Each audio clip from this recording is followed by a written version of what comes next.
Philly Comic Examiner here, talking about Rob Liefeld reestablishing his corner of the X-Men universe.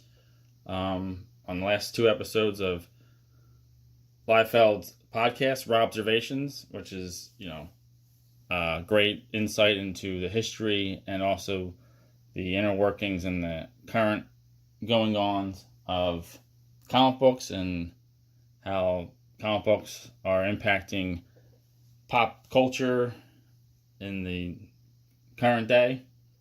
Rob always has a great positive outlook and a great source of information in history, so I recommend you check it out. In general, lots of 300 episodes to choose from. The Fighting American and then Heroes Reborn episodes are some of my favorite, but I digress. The last two episodes were Rob sort of contemplating Marvel's current Fall of X storyline for the X-Men and what may lie ahead after the Krakoa era has ended, as this storyline seems to be implying will happen, and the teasers from Marvel seem to support that. Rob had a disclaimer at the beginning that he didn't have any inside information. However, not to call Rob out, he does have a little bit of insight, as at San Diego Comic-Con International a few weeks ago, Marvel teased two projects from Rob. There was a new Major X story coming, as well as a teaser of a Cable story called First Contact, and it showed Cable alongside the original X-Men in their original X-Men uniform. So presumably Cable will be traveling back in time and meeting the original X-Men, Cyclops, Marvel Girl, Iceman, Beast, and Angel for the first time, which they both sound very exciting. So those are teased for 2024. So Rob does have at least insight into his particular corner of the X-Men universe. I'm sure he's talking about the line, with the main X-Men, Uncanny X-Men titles. However, I certainly don't have any insight into any of that, but I can give you a little insight into Rob's universe and what you need to read now in order to get yourself ready for those projects coming next year. As I said, or I may not have said, but I will say now, currently Rob has the sequel to his original graphic novel, a bestseller if I'm not mistaken, one of the best graphic novels of the year that it was published, Deadpool Bad Blood. The Badder Blood miniseries is out now. If if hardcovers aren't your preference, Marvel recently re-released the Bad Blood storyline in single issues with, I believe, a few additional pages. So you can track those down. Those are out now. But now the first two issues of Badder Blood are out, with the third issue coming out August 30th. And this features, Deadpool, Cable, Wolverine, Major X. For anyone who might not be familiar, Rob Liefeld created Cable and Deadpool, transformed the New Mutants into X-Force, created Domino, Shatterstar, the Mutant Liberation Front. So, Rob has contributed significantly to the X-Men universe. Just being honest, top two solo selling most successful X-Men characters. Number one, clearly Wolverine. Number two, Deadpool. Number three, Cable. As long as Cyclops and Storm and Jean Grey have been around, they have, or Gambit. Gambit's probably, the number four. As long as those characters have been around, they have not starred in as many single solo series issues as these three right here, and two of those were created by Rob Liefeld. And I believe, perhaps rounding out the top 5 is Nate Gray X-Man, which is an alternate universe version of Cable. So, Rob had a hand there as well. Now, you may not be too familiar with the Krakoa era, what's going on currently in the X-Men. Maybe it's too many titles for you to follow. That's sort of where I fall in. It's too much. I've dabbled in it. I don't necessarily like or dislike it. I just haven't experienced much of it because it's too much to sort of wrap one's mind around if you're not already buying in on the whole X-Men line. I know there was some X-Force and Sabretooth issues that I had wanted to go back and check out. I just haven't gotten around to it. Read some of the first couple arcs of Wolverine battling vampires. Marvel has a major vampire problem going on, so between Wolverine and Blade and Moon Knight, but I trust they're up to the task. Anyhow, I do like that they brought Thunderbird back through this Krakoa era. However, they haven't done nearly enough with him, in my opinion. He had the one shot, which I thought was great at setting the stage for him and perhaps Warpath moving forward. But unfortunately, Marvel hasn't done anything more spotlight on Thunderbird. But I'm certainly open to it if anyone from Marvel is watching this. That said, get yourself into Deadpool Better Blood.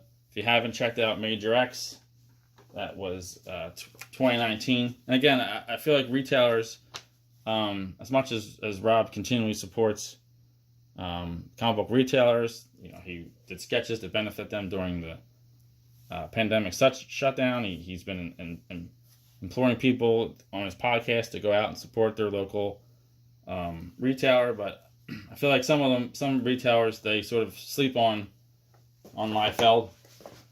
But all 6 issues here of the original Major Blood miniseries, they all sold out. Many went to additional printings, if not all of them. Seeing updated versions, new versions of some of his creations. You got Old Man Cable here, new characters. Even Rob's still even adding to the mythos with this new character here. She's sporting Sentinel body parts and faces as her armor. I mean, that's just an excellent visual. I don't care who you are. But yeah, the initial miniseries did so well that Marvel put out a 0 issue, which it reprints 2 older issues of Wolverine, 154, 155, that showcase the battle between Deadpool and Wolverine, which is very topical right now. Those are hot issues, but if you can't, find or afford those individual issues because they're skyrocketing in prices ahead of the release of Deadpool 3, which features Deadpool and Wolverine. This Major X 0 collects those 2 with a sort of a new opening sequence, additional pages featuring the Major X characters, the sketch material on the back. There. So that's probably a more affordable route to go to get those Wolverine issues where he's battling out with Deadpool's battling out with Wolverine. Right now we have the Better Blood going on, so you can get those single issues I mentioned, or the original graphic novel of the original series. There was a 30th anniversary one shot of X-Force that came out a year and a half ago. But again, Major X is in there, Deadpool's in there, a lot of others. So these are sort of the recent years, this is what Rob's been putting out and slowly rebuilding his portion of the X-Men universe. And it's generally one title at a time. It's easily affordable. It's got the iconic characters from the X-Men universe. Like I said, the three top-selling characters from the X-Men universe are in it. And it's going to keep on going. Look, a few years back for Archie Comics, Liefeld did a Mighty Crusaders one-shot. Unfortunately, due to editorial differences, it didn't go beyond this one issue, but that issue sold out, went to a second printing. They did a Snake Eyes miniseries for IDW. That did very well. That did very well too.